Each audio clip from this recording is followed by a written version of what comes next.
The fluorescent lights of the women's restroom flickered with a tired persistence that matched my own exhaustion. I stared at my reflection in the mirror, taking in the dark circles under my eyes that no amount of concealer could fully hide anymore. The tension etched into the corners of my mouth. The way my shoulders seemed permanently hunched forward, as if bracing against an invisible wind. 32 years old, and I looked like I'd lived 50. My hands gripped the cool porcelain of the sink as I tried to collect myself. The divorce had been finalized 3 months ago, but the weight of it still pressed down on my chest like a physical thing. David had taken the house, most of our savings, and my belief that I could trust my own judgment. What he'd left me with was a mountain of legal fees I was still paying off. A cramped 2-bedroom apartment in a neighborhood I'd never imagined living in. And Clara. Always Clara. The thought of my daughter waiting for me at our small table near the back of the bar made me straighten my spine. Whatever I'd lost, whatever mistakes I'd made in trusting the wrong man, I'd gotten one thing absolutely right. Clara was smart, observant, funny, and kind. Everything good that remained in my life emanated from that 6-year-old girl with her braids and unicorn backpack. I'd brought her here tonight because Mrs. Chen, our elderly neighbor who usually watched Clara on the rare evenings I had client meetings, had called in sick. The bar wasn't my first choice for a child-friendly environment, but Marco Calabresi, the owner, was an old law school classmate who'd assured me the early evening crowd was tame, mostly business meetings and quiet conversations. He'd given us a corner table away from the main bar area, and Clara had been content with her coloring books and juice box while I reviewed contracts on my laptop. The Calabresi family had been fixtures in this neighborhood for generations. Everyone knew Marco's father had connections, though people were careful never to specify exactly what kind. The bar itself was elegant in that old-world way, all dark wood paneling, leather booths, and soft lighting that made everyone look slightly more prosperous than they actually were. It was the kind of place where deals were made with handshakes, and where questions about the nature of certain businesses were considered poor manners. I dried my hands on the plush towel by the sink, noting absently that even the bathroom amenities here were nicer than anything in my apartment. The thought made my chest tighten with a familiar mixture of shame and resentment. I'd worked so hard, done everything right. Law school, passed the bar on my first try, built a small but respectable practice helping small businesses navigate contracts and legal compliance. And somehow, I'd still ended up here, struggling to pay rent, taking meetings in bars because I couldn't afford proper office space anymore. The door to the restroom swung open, and a woman in an expensive-looking dress entered, giving me a brief, disinterested glance before disappearing into a stall. I took that as my cue to leave, smoothing down my own dress, a simple navy sheath that I'd bought on sale 3 years ago, and had worn to every professional meeting since. It was professional enough, I told myself.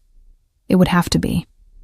As I walked back through the dim corridor toward the main room, I could hear the low murmur of conversations, the clink of glasses, the occasional burst of laughter that sounded more strategic than genuinely amused.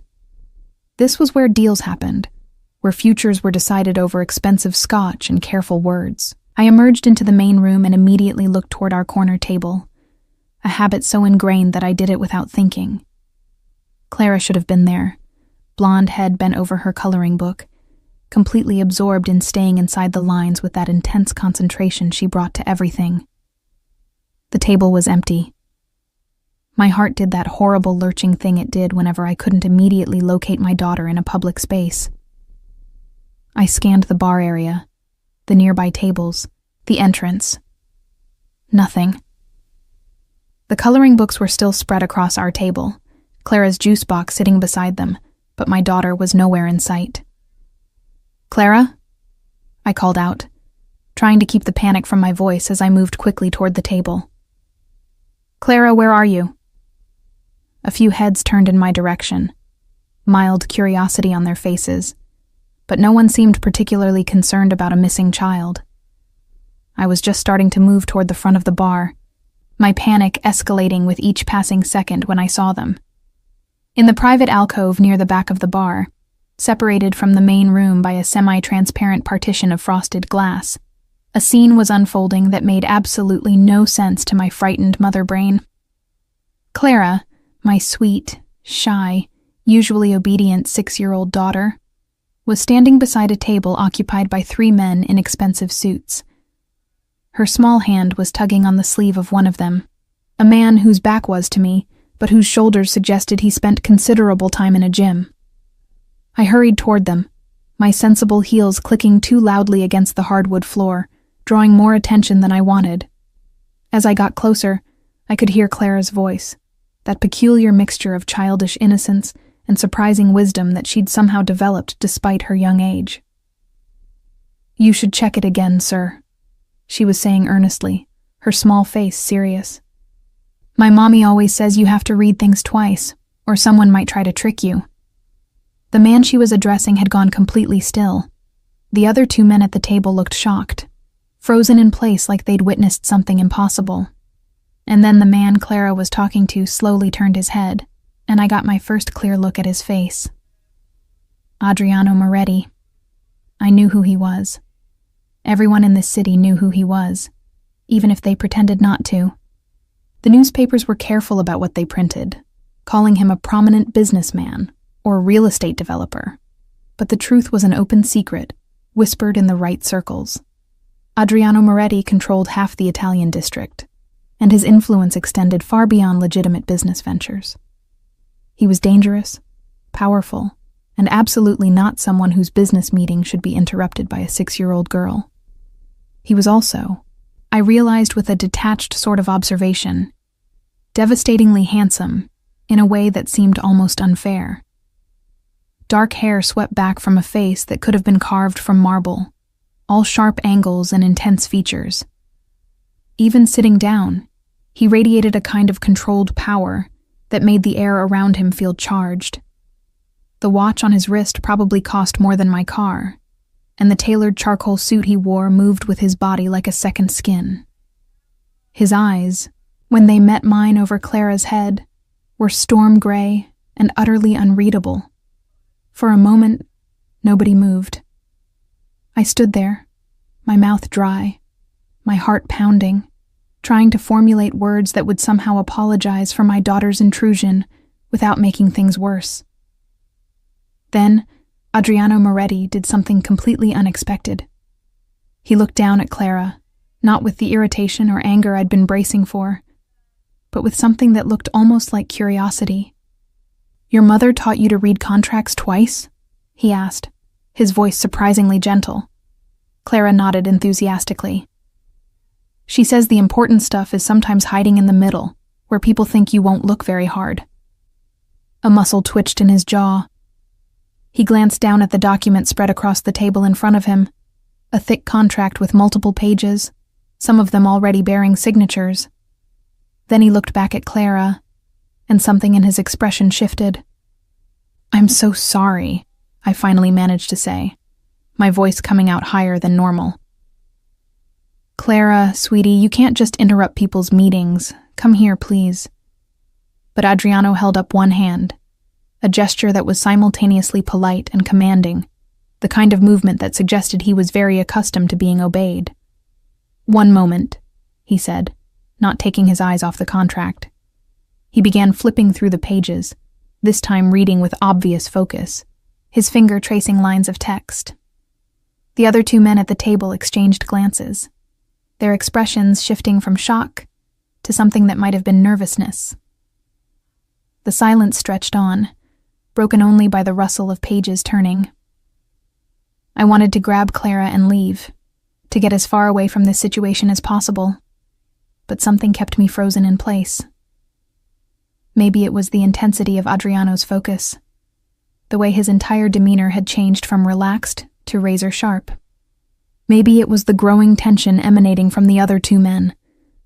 Then Adriano stopped on a page about 2/3 through the document. His eyes narrowed.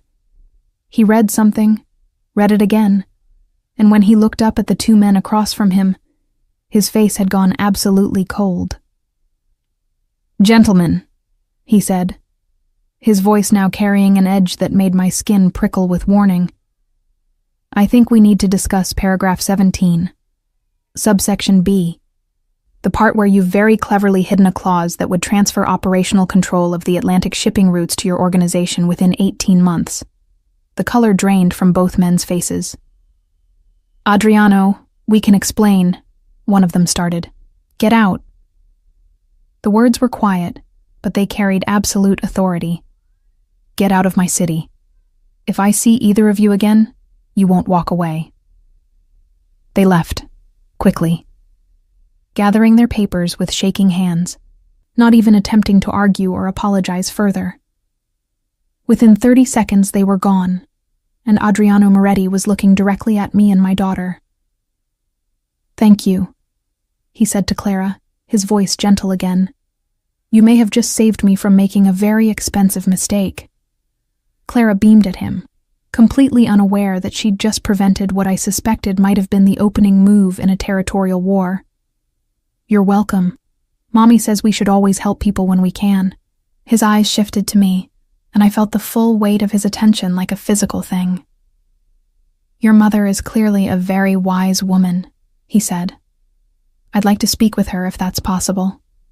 Privately.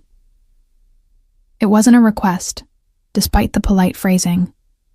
And as Clara slipped her small hand into mine, looking up at me with complete trust, I realized that our lives had just taken a turn into territory I'd never imagined navigating. 3 days after Clara accidentally saved a Mafia boss from signing away part of his territory, I sat in the reception area of what the building directory carefully labeled Moretti Enterprises, trying very hard not to have a complete panic attack. The office occupied the entire top floor of a building in the financial district, and everything about it screamed money and power. The receptionist, a woman named Angela with perfect makeup and an even more perfect Italian accent, had offered me espresso in a tiny cup that probably cost more than my entire kitchen set. I'd accepted because my hands needed something to hold, even if they were shaking too much to actually drink anything. Mr. Moretti will see you now, Ms. Salinas, Angela said, her voice friendly but professional. Through the double doors at the end of the hall, I stood on legs that felt distinctly unsteady, smoothing down the same navy dress I'd worn to the bar. It was still my best option, though I'd paired it with my one good blazer this time, trying to look more lawyer and less desperate single mother. Not that I thought I was fooling anyone. The walk down that hallway felt longer than it actually was. Original artwork lined the walls, pieces that I suspected were worth more than my yearly income. The carpet under my feet was so thick it nearly silenced my footsteps. Everything about this place was designed to remind visitors of exactly how much power resided here. The double doors opened into an office that looked like something from a magazine spread. Floor-to-ceiling windows offered a panoramic view of the city. The desk was massive, clearly antique, positioned to catch natural light. Bookshelves lined one wall, filled with leather-bound volumes in both English and what I assumed was Italian. And behind the desk, rising from his chair as I entered, was Adriano Moretti. He looked different in daylight, I noticed. Still dangerous, still powerful, but somehow more human without the dramatic lighting of the bar. He'd traded his suit jacket for his shirt sleeves rolled to his elbows, revealing forearms that suggested he didn't just pay other people to handle his physical security. A gold chain caught the light at his neck, discreet but unmistakably expensive. Ms. Salinas? He greeted me, gesturing to one of the leather chairs positioned across from his desk. Thank you for coming. Did I have a choice? The words came out before I could stop them, anxiety manifesting as uncharacteristic boldness. A hint of amusement flickered across his face. Actually, yes. I don't make a habit of forcing lawyers to take meetings with me. Tends to complicate the attorney-client relationship. I sat down slowly, processing that statement. I'm not your attorney. Not yet, he agreed, settling back into his own chair. But I'd like you to be. The absurdity of the situation hit me all at once. Adriano Moretti, who probably had a dozen high-powered law firms on retainer, wanted to hire me. Helena Salinas, whose office was currently her kitchen table and whose biggest client last month had been a dry cleaner dealing with a lease dispute. Mr. Moretti. Adriano, he interrupted gently. If we're going to work together, we should be on a first-name basis. We're not going to work together, I said, trying to sound firmer than I felt. I appreciate that, Clara. Helped you the other night. But I'm not the right person for whatever you need. I'm sure you have lawyers, good ones, who missed what your 6-year-old daughter caught in 30 seconds, he finished. Yes, I do have lawyers. Expensive ones. Ones who should have reviewed that contract with the thoroughness I pay them for. His expression hardened slightly. They didn't. Your daughter did. She was just repeating something I'd told her, I protested. It wasn't. She saved me from losing control of a significant portion of my shipping operations, Adriano said bluntly. The clause those gentlemen hid in that contract would have transferred operational authority gradually, so subtly that by the time I noticed, it would have been too late to challenge it without starting a war. A war that would have cost lives, Ms. Salinas. Not just money. Lives. The weight of his words settled over me like a heavy blanket. I'd known Clara had interrupted something important, but I hadn't fully processed just how important until this moment. I need someone who actually reads, Adriano continued, leaning forward slightly. Not someone who skims and assumes they know what's there. Not someone whose loyalty might be compromised by connections to my competitors. Someone who approaches every document like it might contain a trap. He paused. Someone like you. You don't know anything about me. I pointed out, though my resistance was weakening and we both knew it. The prospect of steady work, of a paycheck that might actually cover rent and Clara's needs with something left over, was seductive in a way that made me angry at myself. I know more than you think, he said calmly. After the incident at the bar, I had you researched.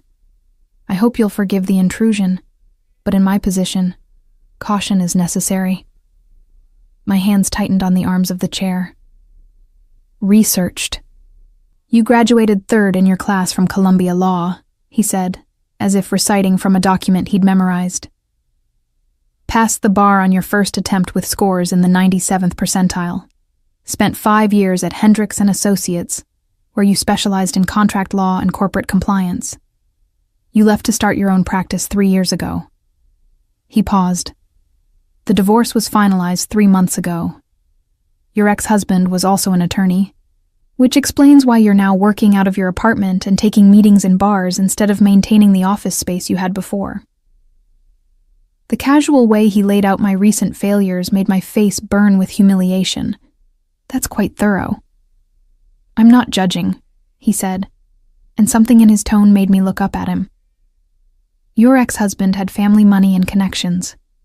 He used both against you in the divorce. That's not a reflection of your abilities, Ms. Salinas. It's a reflection of his character. The unexpected sympathy in his words was somehow more unsettling than the invasion of my privacy. I didn't want this dangerous, powerful man to be understanding. It would be easier if he were just threatening or demanding. What exactly would this job entail? I asked, and hearing myself ask the question was like listening to someone else speak. Review and analysis of all contracts before I sign them, Adriano said immediately. You would have full authority to refuse any agreement you deemed unfavorable or risky. You would also work on legitimizing certain aspects of my business operations, transitioning them to fully legal frameworks where possible. The careful phrasing wasn't lost on me. And the aspects that can't be legitimized? You would never be asked to participate in anything illegal, he said firmly. That's non-negotiable. Your job would be to keep me and my organization on the right side of the law wherever possible, and to protect us legally when we're operating in gray areas. There's a difference between gray areas and illegal activity, I said. Yes, he agreed. And I need someone who understands that difference and isn't afraid to tell me when I'm crossing the line. He leaned back in his chair. I'm offering you a position as my legal counsel, full-time. Salary of $250,000 a year to start, with performance bonuses. Full benefits, including health insurance that would cover both you and Clara. A proper office here in this building. And the understanding that your priority would always be keeping me and my people out of legal trouble, not helping us get into it. $250,000. The number echoed in my head, so large it didn't seem real. That was more than I'd made in the best year of my career, more than I'd even imagined making for at least another decade. With that kind of money, Clara could go to good schools. We could move to a better apartment. I could stop lying awake at night doing math that never quite worked out. "What's the catch?" I asked, because there had to be one. Adriano's expression remained serious. "The catch is that you would be working for someone whose business interests occasionally conflict with the law. The catch is that some of my associates are not people you would choose to socialize with. The catch is that this world," he gestured vaguely at the office around us, "is not always a safe one. You're saying I could be in danger. I'm saying I would ensure you weren't," he corrected. "You and Clara would both be under my protection. That's not negotiable either. Anyone who threatened or harmed either of you would be dealt with immediately and decisively." The way he said "dealt with" made it clear he didn't mean through legal channels. And somehow, that was what finally made this all feel real. This wasn't just a job offer. This was an invitation into a completely different world, one where the rules I'd spent my whole life learning didn't always apply. "I need time to think about it," I said finally. Adriano nodded, as if he'd expected this. "Of course. Take a week. Talk to Clara's school. Look at the office space I'm offering. Consider what this would mean for your future." He stood, moving around the desk to hand me a business card. "This is my private number. When you've made your decision, call me directly." I took the card, the weight of it heavier than paper should be. As I stood to leave, he spoke again.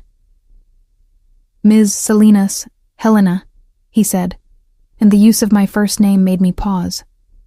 "I'm not asking you to compromise your principles. I'm asking you to help me live up to higher ones. Think about that." I left his office with my head spinning, the business card burning a hole in my purse, and a decision looming that I knew would change everything.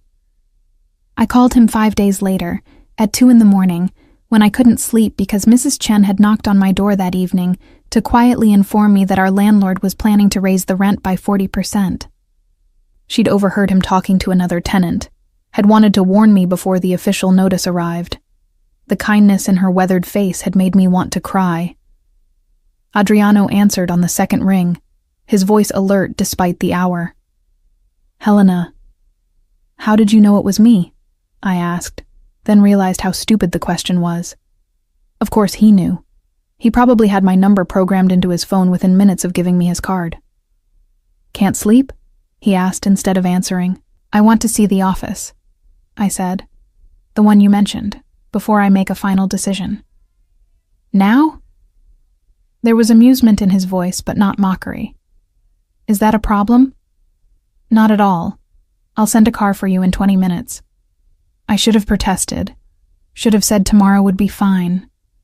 But something in me needed to see it now, in the dark hours when the truth felt closer to the surface. "I'll be ready." The car that arrived was sleek and black, driven by a man named Marco who barely spoke, except to confirm my name. The city looked different at this hour, emptier but somehow more honest, stripped of its daytime pretense. We pulled up to the same building I'd visited before, but now the streets around it were quiet, the windows of neighboring buildings dark.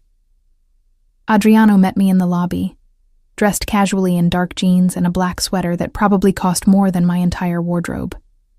His hair was slightly disheveled, as if he'd been running his hands through it, and I realized with a start that he looked more approachable like this, more human and less like a figure from a crime drama.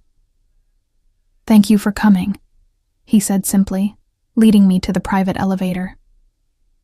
We rode up in silence, the numbers climbing steadily toward the top floor. When the doors opened, He led me not to his office, but to a different suite of rooms I hadn't seen before. He opened the door and switched on the lights, and I stepped into what could only be described as a dream office. It was smaller than his, but still spacious, with windows offering a view of the river. The desk was solid wood, already equipped with a laptop and phone. Floor-to-ceiling bookshelves lined one wall, currently empty but waiting to be filled. There was a small conference table, a comfortable-looking couch, and in the corner, something that made my breath catch. A child-sized desk and chair, painted white with small flowers decorating the sides. A basket of art supplies sat beside it, along with a neat stack of coloring books and children's books. "For when Clara needs to be here," Adriano explained, watching my reaction. "Angela's daughter is about the same age. She helped me choose the furniture." I walked slowly to the small desk, running my fingers over the smooth surface. The books in the stack were all ones Clara loved, fairy tales and adventure stories and picture books about brave girls. Someone had paid attention to details that shouldn't have mattered, but somehow did. "Why are you doing this?" I asked, not turning around because I wasn't sure I could maintain composure if I looked at him. "Really, the salary, the office, all of this. You could hire anyone." "But I don't trust anyone," he said quietly. "Trust is earned, Helena. It's not bought or demanded. And your daughter, without even knowing what she was doing, earned my trust in 30 seconds. That tells me something about how you raised her, about your judgment, about your character." I finally turned to face him. He'd moved to lean against the doorframe, his posture relaxed, but his eyes intense. "I did research too," I admitted. "After you offered me the job, I talked to people who know about your businesses, about your reputation." "And what did you learn?" he asked, and I couldn't tell if he was curious or concerned about what I might have discovered. "That you're dangerous," I said honestly. "That you control territory and influence that extends far beyond legal businesses. That people who cross you tend to disappear." I paused. "But also that you keep your word. That you protect the people who work for you. That you have rules you don't break. And one of them is that women and children are never acceptable targets." Something flickered in his eyes at that last part. "My mother," he said quietly, "was caught in crossfire between my father's organization and a rival family when I was 12. She survived, but barely. I was there. I saw what it cost her, what it cost all of us." His jaw tightened. "I made a promise that day that no one under my protection would ever experience that kind of violence. I've kept that promise for 20 years. The rawness in his voice surprised me. This wasn't the controlled, powerful man from the bar, or even the shrewd businessman from his office. This was someone who'd been shaped by trauma, who'd built rules around his wounds. "If I take this job," I said slowly, "I'm going to be difficult. I'm going to question things. I'm going to tell you no when I think something is too risky or crosses ethical lines I'm not comfortable with." "I'm counting on it," he replied. "I need someone who will be difficult, someone who isn't afraid of me." "I am afraid of you," I corrected. "But I'm more afraid of not being able to take care of my daughter. More afraid of the rent increasing again while my savings disappear. More afraid of Clara growing up watching me fail over and over." Adriano straightened from the doorframe, closing the distance between us until he was standing close enough that I could see the gold flecks in his gray eyes. "You're not a failure, Helena. You're a mother doing everything she can for her child, in a system designed to make that as difficult as possible." His voice softened. "Let me help. Not because you owe me anything, but because you deserve the same protection I offer everyone who works for me." "I can't be owned," I warned him, "because I needed that boundary clear from the beginning. I won't be controlled or manipulated. If I stay, it's because I choose to, every day." "I wouldn't want you any other way," he said, and extended his hand. "So, do we have a deal?" I looked at his hand, strong and scarred, and offering me a lifeline I'd never expected. Behind him, through the window, the city was starting to show the first hints of dawn, light creeping across the skyline. A new day. A new beginning. I took his hand. We have a deal. His grip was firm, warm, and lasted a moment longer than strictly professional. Welcome to Moretti Enterprises, counselor. I think you're going to change everything around here. As it turned out, he was right. My first official day started with chaos, which I would soon learn was normal for Adriano's world. Clara and I arrived at 8 in the morning. I'd enrolled her in an after-school program at her school that included morning care. But on Wednesdays they were closed, and Mrs. Chen had a doctor's appointment. Adriano had told me to bring Clara when needed, so I did, expecting perhaps to be shown to my office and given a stack of documents to review. Instead, I walked into what could only be described as controlled pandemonium. Adriano's main conference room was packed with men in expensive suits, all talking at once in a mixture of English and Italian. Voices were raised, though not quite to shouting. The tension in the air was thick enough to choke on. Angela intercepted me in the hallway. Thank God you're here. Adriano's been asking for you for the past hour. I wasn't supposed to start until 8, I said, confused and already feeling defensive. Crisis doesn't follow a schedule, she replied, not unkindly. She looked down at Clara. Hello, sweetheart. Would you like to help me with some very important filing while your mother is in the big meeting? Clara looked up at me, uncertain. I hesitated. She was my daughter, my responsibility, and I barely knew these people. But Angela's smile was genuine, and I caught sight of a framed photo on her desk, showing a young girl about Clara's age. Is that okay, baby? I asked Clara. I'll just be down the hall. Clara, who was braver than I'd given her credit for, nodded. I can help file. I'm very good at alphabetizing. I bet you are, Angela said warmly, taking Clara's hand. Come on, I'll show you my daughter's desk. She's at school right now, but I think she wouldn't mind sharing. As they walked away, I turned toward the conference room, my stomach churning with anxiety. This was it, my first real test. I straightened my shoulders, checked that my blazer was properly buttoned, and walked in.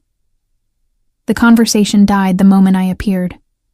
Every head in the room turned toward me, and I felt the weight of multiple assessing gazes. These were men used to power, used to control, used to women existing in very specific roles in their world. Junior lawyer was not typically one of those roles. Gentlemen, Adriano said from the head of the table, his voice cutting through the awkward silence with effortless authority. This is Helena Salinas, my new legal counsel. She has full authority to review, approve, or reject any agreements we enter into. Her judgment on legal matters supersedes all others in this room, including mine. The declaration was bold enough that several men's eyebrows rose. One of them, a silver-haired man who exuded old money confidence, leaned back in his chair. No disrespect, Adriano, but we're in the middle of a time-sensitive negotiation. Perhaps Ms. Salinas could familiarize herself with the situation and we could reconvene. Helena stays, Adriano interrupted firmly. Catch her up, Sal. The man who'd spoken, Sal, sighed but nodded. We're negotiating a partnership agreement with the Delacroix organization out of New Orleans.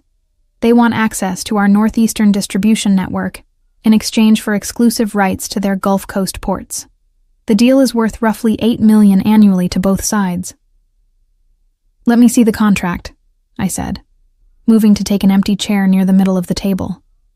Someone slid a thick document across the polished wood toward me.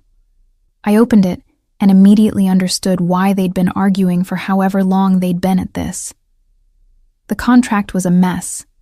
Pages of dense legal language that seemed designed to obscure rather than clarify. Red flags jumped out at me within the first few pages. This is unacceptable, I said after scanning through the first section. The room went silent again. Sal's face darkened. Excuse me? Page 3, paragraph 7, I said, not looking up from the document. The liability clause is structured so that any legal complications arising from operational difficulties, and I'm using their quotation marks here, would fall entirely on Moretti Enterprises.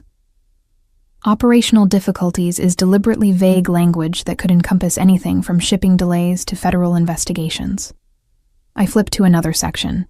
Page 9 creates a binding arbitration clause that mandates all disputes be resolved by an arbitrator mutually agreed upon by both parties. But page 15 specifies that said arbitrator must be licensed to practice in Louisiana, which creates a home court advantage for Delacroix. And page 21. I looked up now, meeting the eyes of the men around the table. Page 21 includes a non-compete clause that would prevent Moretti Enterprises from engaging in similar business arrangements with any other Gulf Coast organizations for a period of 10 years. 10 years of being locked out of an entire region because of vague language. Adriano leaned forward, his expression intent. I thought the non-compete was 5 years. It was in the draft they sent last week. One of the other men confirmed. They must have changed it. They did, I confirmed, along with about 15 other modifications, all of which favor Delacroix. This isn't a partnership agreement. It's a trap dressed up as an opportunity. Sal looked like he might explode. We've been negotiating this deal for 6 months. The Delacroix family has significant influence in the South. Walking away now could create bad blood. Signing this would create worse than bad blood, I countered. It would give them leverage to essentially control your southern expansion for the next decade, while making you liable for any of their operational problems. The room erupted again, some men agreeing with my assessment, others insisting we couldn't afford to alienate potential allies. I sat quietly, waiting for the noise to die down, watching Adriano. He was watching me too, I realized. Not with anger or frustration, but with something that looked almost like satisfaction. When the arguing reached a fever pitch, he simply raised one hand, and immediate silence followed. The casual display of power was startling. Helena, he said calmly, what would you recommend? Reject it entirely and start over, I said immediately. Draft a new contract with clear, specific language and equal liability distribution. If Delacroix refuses, walk away. There are other ports, other partnerships. This particular one isn't worth signing away your future. For a long moment, Adriano didn't respond. Then he nodded once. Draft the new contract. Sal, inform Delacroix that we're withdrawing our signature pending a complete revision of terms. If they object, tell them they can take their business elsewhere. The finality in his voice made it clear the discussion was over. Men began gathering their papers, some looking relieved, others frustrated. Sal approached me after most had left. You just cost us 6 months of negotiation, he said quietly, not quite accusatory but not friendly either. I saved you from 10 years of regret, I replied. There's a difference. His stern expression cracked slightly. I suppose we'll see. He extended his hand. Welcome to the madhouse, counselor. After the conference room cleared, Adriano found me in the hallway. Coffee? He offered. Please, I said, realizing I'd been running on pure adrenaline since arriving. His office was quieter, more contained than the conference room chaos. He poured us both coffee from an expensive-looking machine in the corner, handed me a cup, and gestured to the comfortable chairs by the window. You handled that well, he said. Most people wouldn't have the courage to call out a contract flaw in front of that many senior members of my organization. Most people aren't being paid $250,000 to tell you the truth, I replied. If you wanted someone who would just nod and agree, you hired the wrong person. He smiled, a genuine expression that transformed his usually serious face. I hired exactly the right person.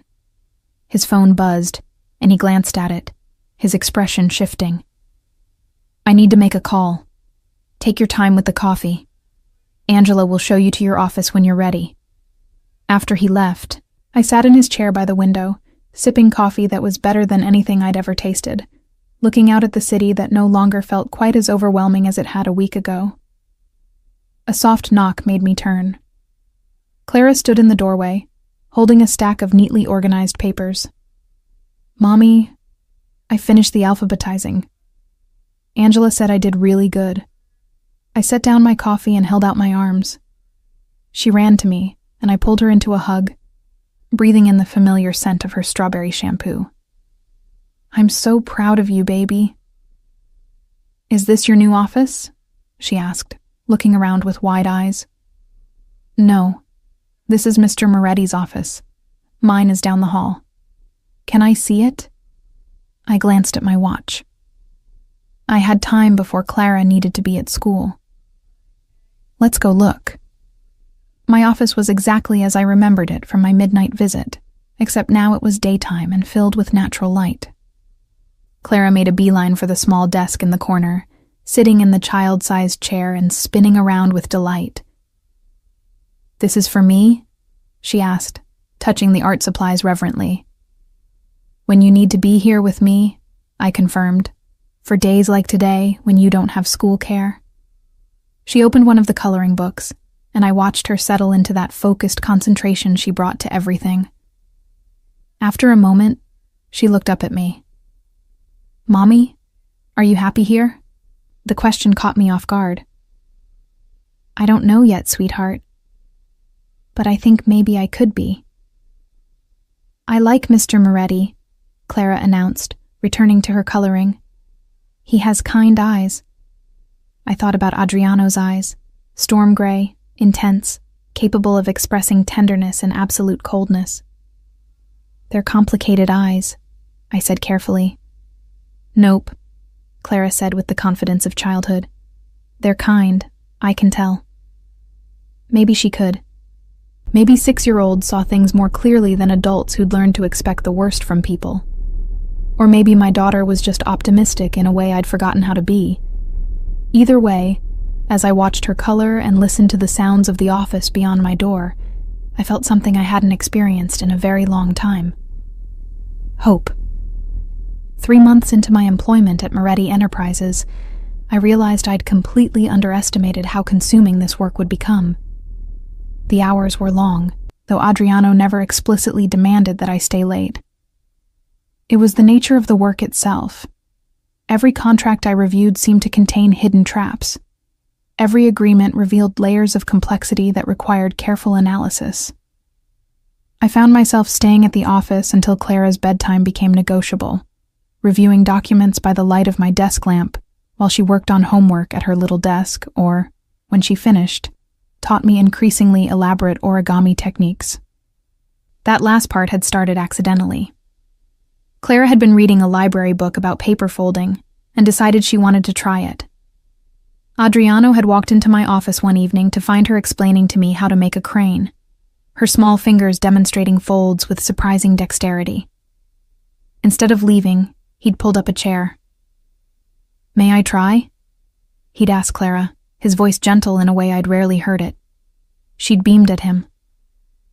"You have to be really careful with the corners. That's the most important part."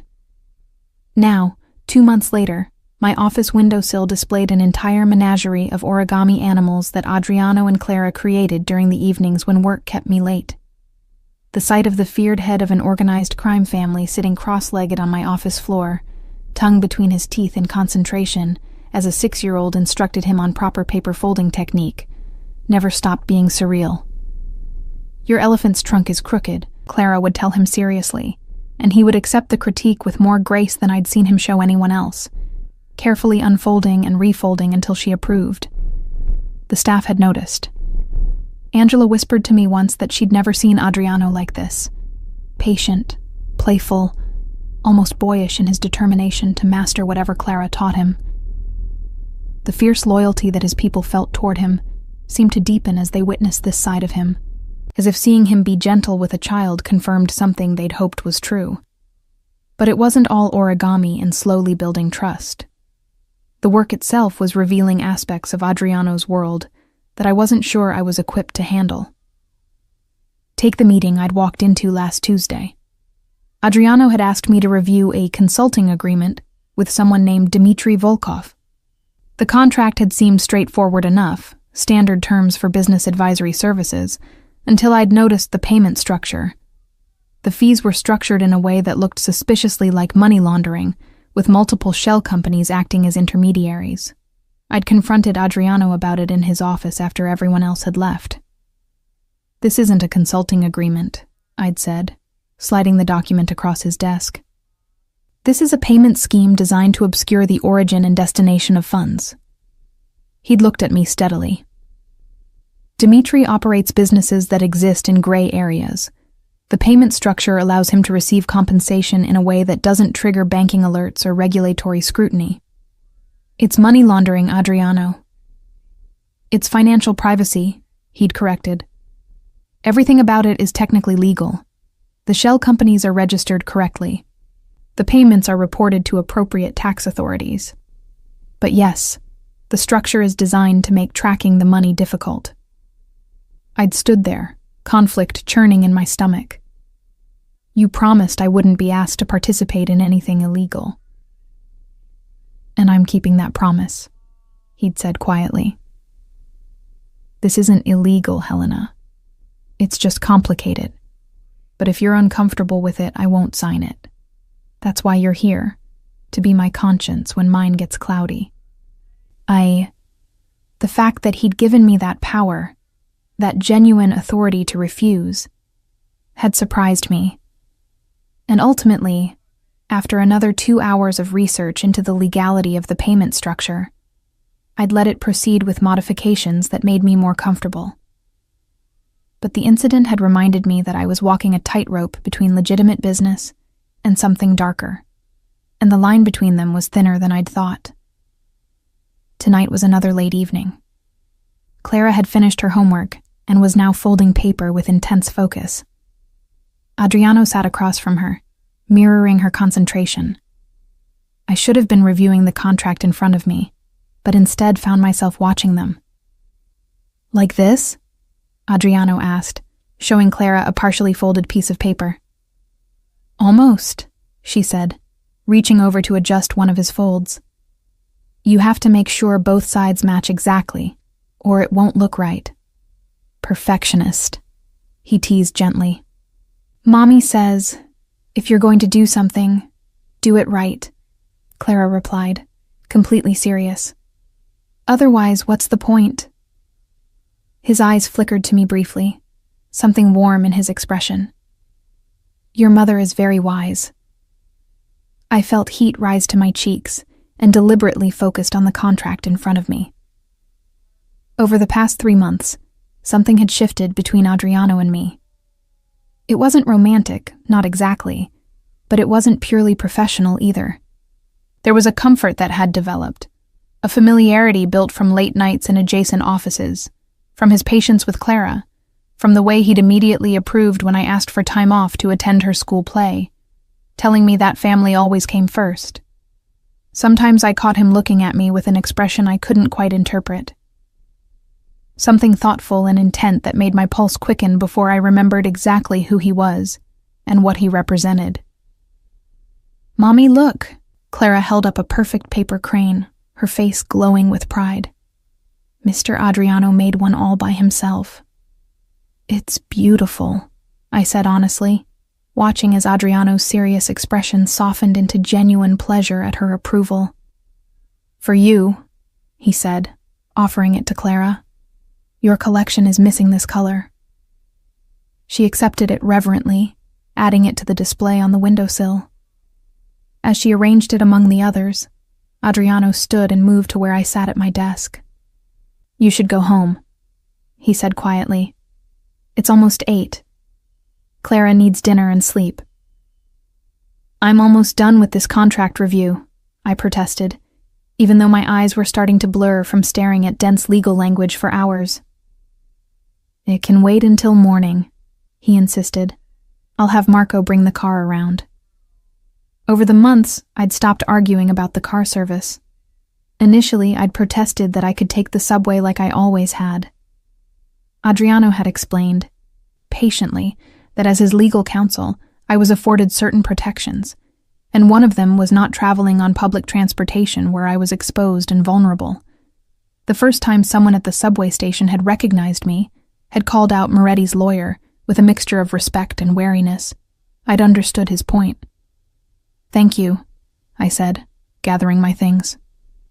"Clara, time to pack up." She carefully placed her origami supplies back in their basket, said goodnight to Adriano with a hug that he returned with surprising tenderness, and took my hand. As we waited for the elevator, Clara yawned. "Can Mr. Adriano come to my recital next week?" My heart stuttered. "Baby, Mr. Adriano is very busy. I'm sure he—" "What recital?" Adriano's voice came from behind us. He'd followed us into the hallway. "My class is doing a show about the seasons," Clara explained. "I'm autumn. I get to wear orange and red and throw paper leaves. That sounds wonderful," he said, crouching to her level. "When is it?" "Thursday at 6, I interjected quickly. "But you really don't have to." "I'll be there," he said, his eyes meeting mine as he stood. "If it's all right with your mother." Clara looked up at me with those pleading eyes that I'd never been able to resist. "Can he come, Mommy? Please?" How could I explain that inviting him into more of our personal life felt dangerous? That I was already struggling to maintain boundaries between professional and personal? That watching him be gentle with my daughter was starting to make me feel things I had no business feeling? "Of course he can come," I heard myself say, "if he wants to." "I want to," Adriano confirmed, and the quiet certainty in his voice sent warmth through my chest. The recital turned out to be surprisingly emotional. Clara was adorable in her autumn costume, throwing her leaves with dramatic flair. But what caught me off guard was looking over during the performance to find Adriano filming it on his phone. A small smile on his face, completely absorbed in watching my daughter pretend to be a falling leaf. After the show, Clara ran to us, throwing herself into my arms. "Did you see me? Did you see?" "You were perfect," I assured her, kissing the top of her head. "You were brilliant," Adriano agreed. "A truly convincing autumn," she giggled, then looked between us with that assessing gaze children sometimes have. "Are you guys friends now?" The question hung in the air. Adriano's eyes met mine, and I saw my own uncertainty reflected there. "Yes," he said finally. "I think we are." And somehow, impossibly, it was true. The thing about building a life inside someone else's world is that you don't notice how much of your old identity you've shed until something forces you to confront it. For me, that moment came 5 months into my employment at Moretti Enterprises, on a Tuesday that started like any other and ended with everything changing. I was reviewing a commercial lease agreement in my office, Clara absorbed in her coloring at her small desk, when Angela's voice came through the intercom with an unusual tension. "Helena, you need to come to Adriano's office immediately." The urgency in her tone made my stomach clench. I looked at Clara. "Stay here, baby. I'll be right back." She nodded, already focused on staying inside the lines of her picture. I found Adriano standing by his window, his posture rigid in a way I'd learned to recognize as barely contained fury. 3 other men stood in his office, his head of security, his second in command, and someone I didn't recognize wearing an expensive suit and an expression that screamed law enforcement.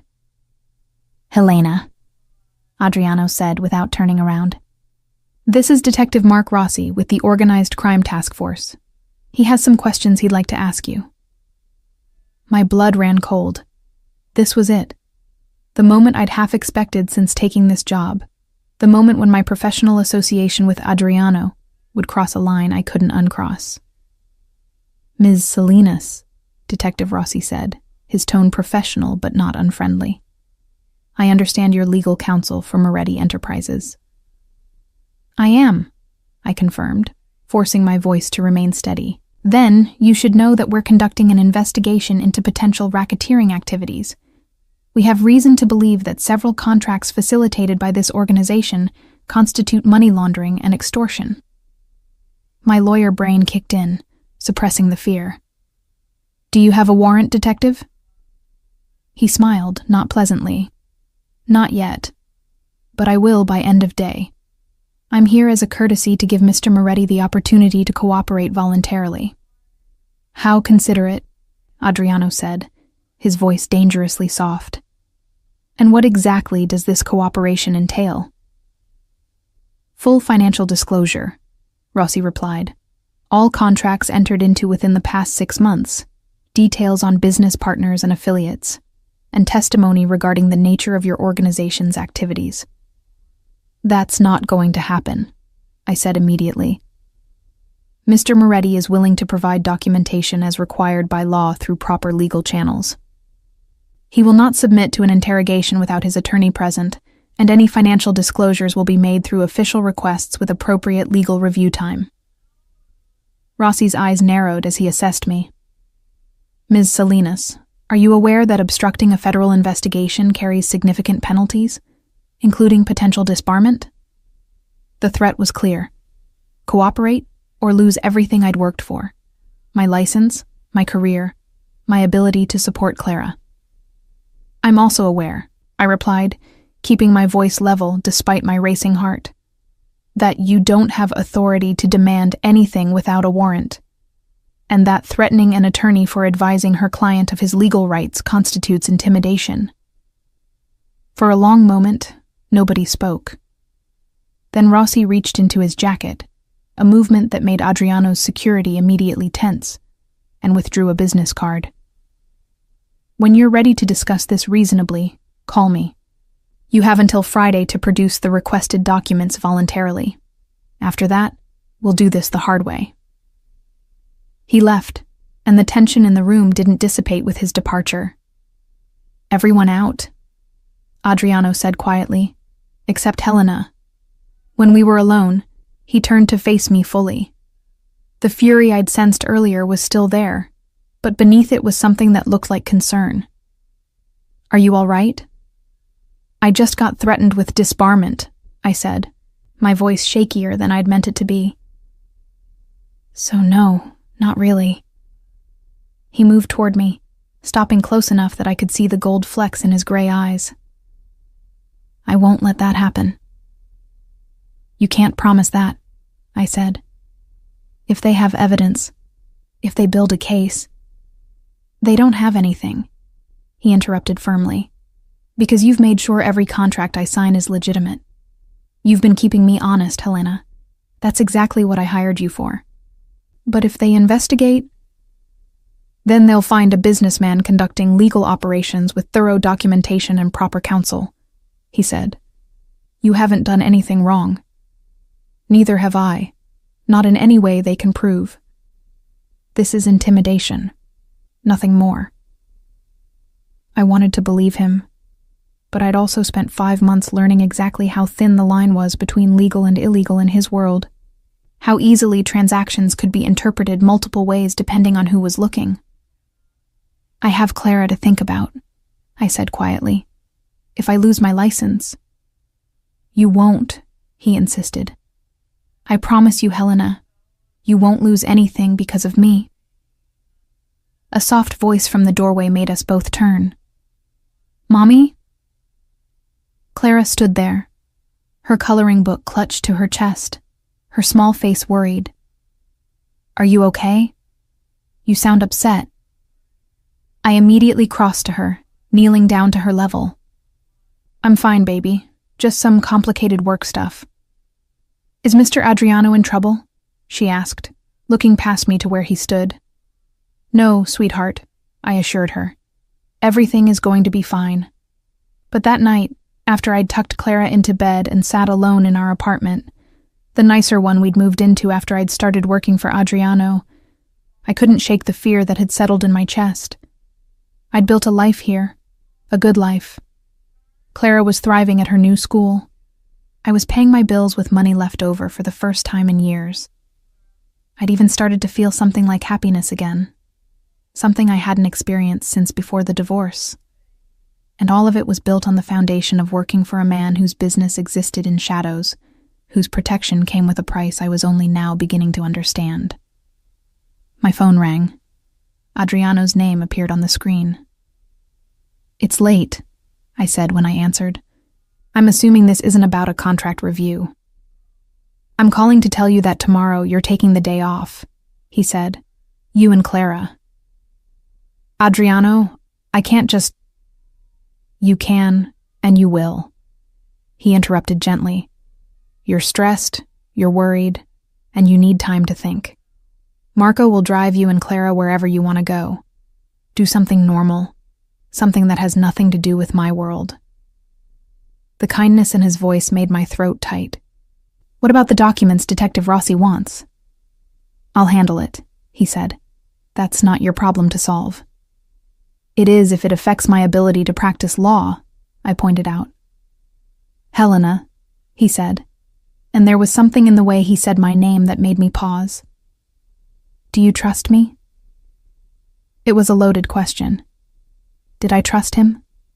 The man who'd given me a lifeline when I was drowning, who'd been patient with my daughter, who'd kept every promise he'd made to me, who was also undeniably involved in criminal activities, regardless of how carefully we'd papered over them with legal documentation. "I want to," I admitted. "That's enough," he said softly. "For now, that's enough. Get some sleep. Tomorrow, take Clara to the zoo, or the museum, or wherever she wants to go, and let me handle the detective." After we hung up, I sat in the dark living room for a long time, thinking about trust and choices and the complicated reality of building a life in someone else's world. The next day, Clara and I went to the Museum of Natural History. We spent hours looking at dinosaur bones and meteorites and dioramas of ancient civilizations.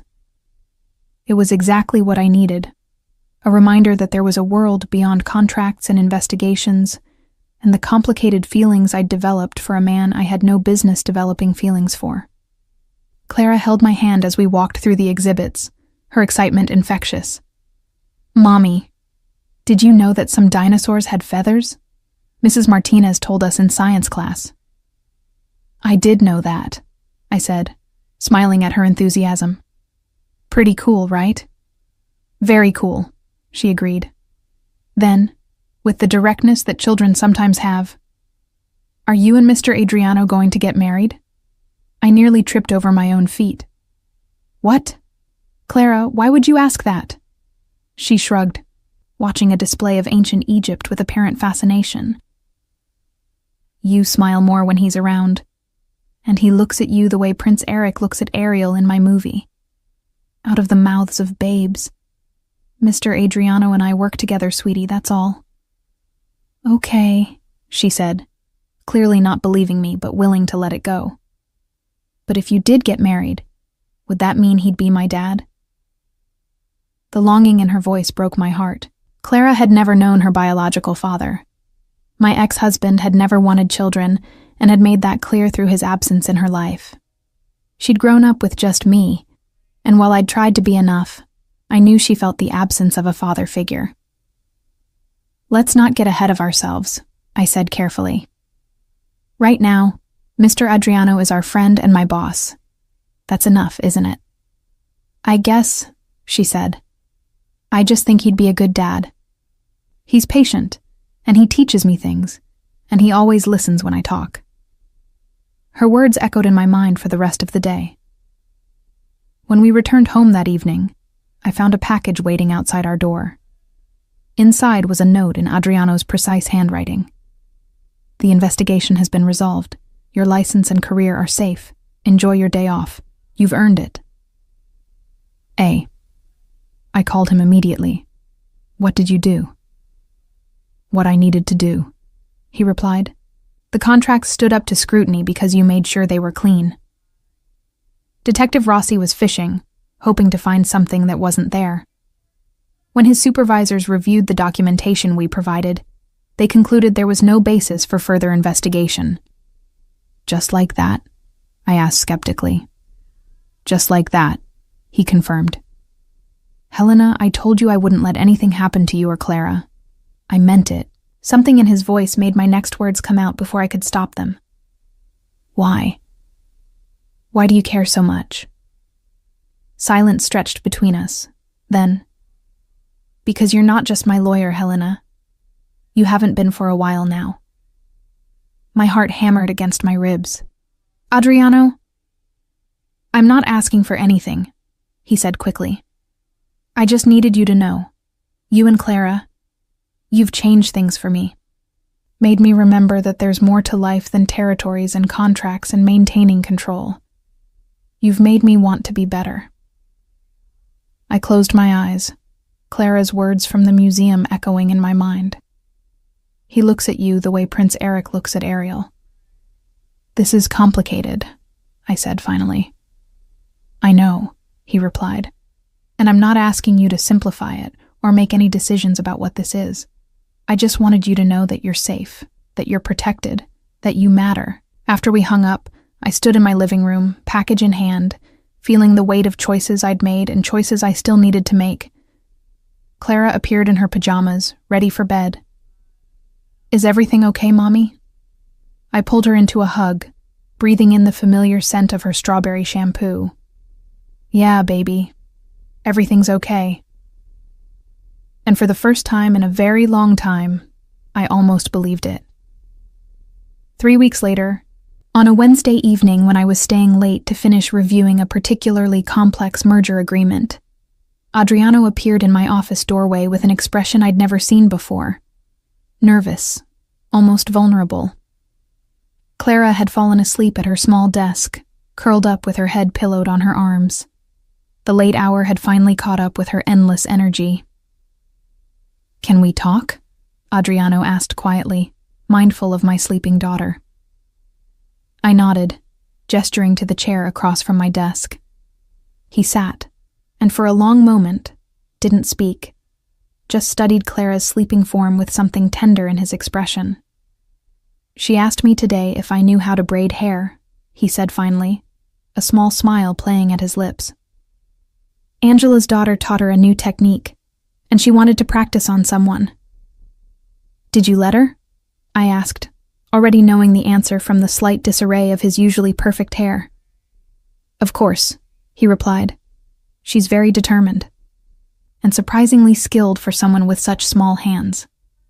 His expression grew more serious. Helena, I need to tell you something.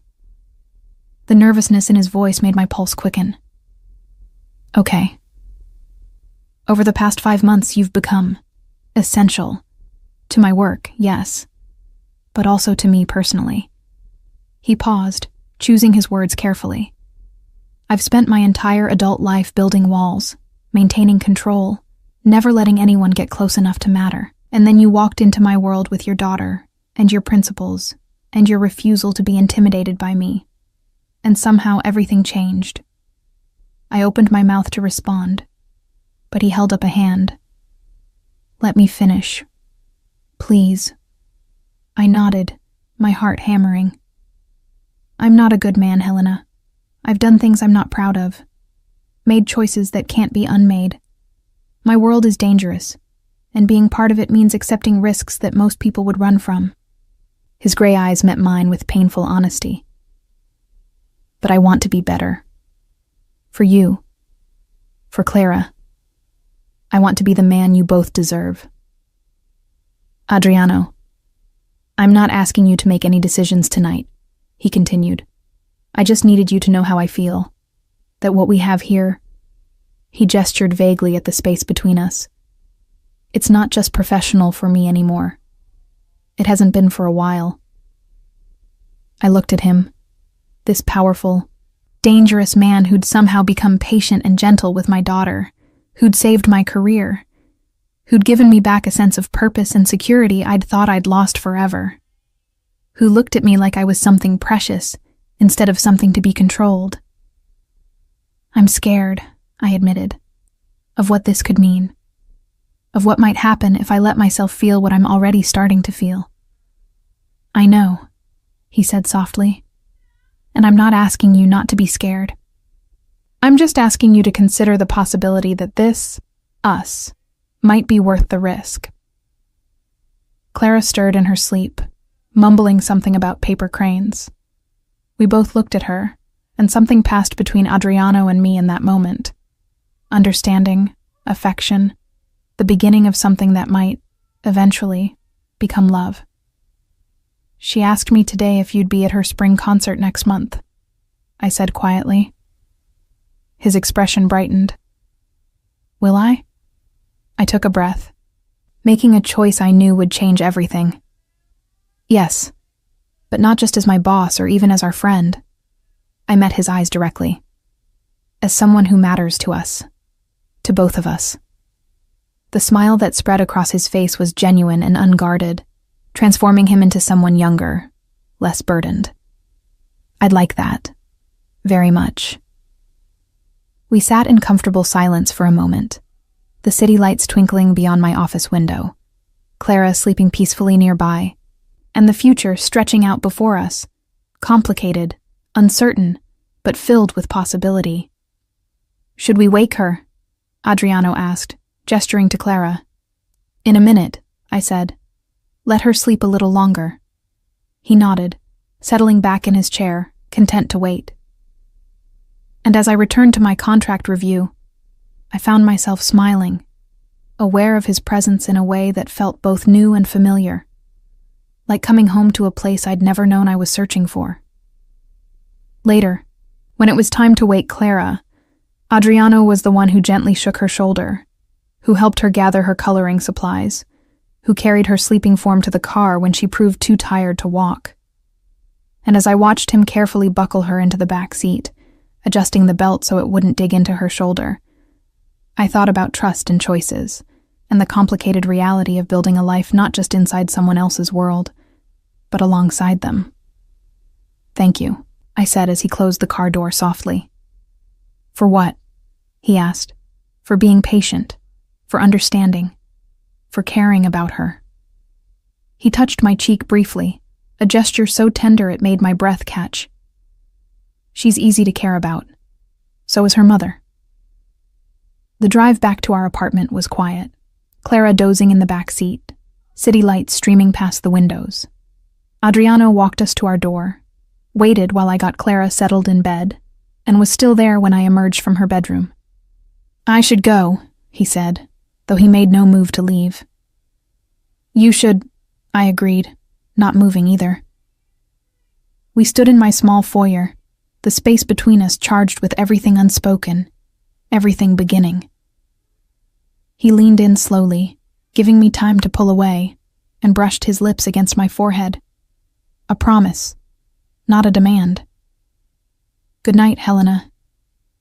"Good night, Adriano." After he left, I stood for a long time with my back against the closed door, my hand pressed over my racing heart, thinking about a 6-year-old girl who'd warned a Mafia boss to check his contract, about how that single moment had set in motion a chain of events that had somehow led here. To me, falling for a man I'd never expected to even meet, let alone trust. The next morning, I woke to find a text message waiting. "Coffee? I'd like to discuss the Delacroix counter-proposal. Also Clara's spring concert. Also us. A." I smiled at my phone, my heart lighter than it had been in years, and typed back, "Yes to all three, especially the last one." And somewhere in that moment between fear and hope, between the person I'd been and the person I was becoming, I made peace with the truth. Sometimes salvation comes from the most unexpected places, offered by the most unexpected people, and all we can do is be brave enough to accept it.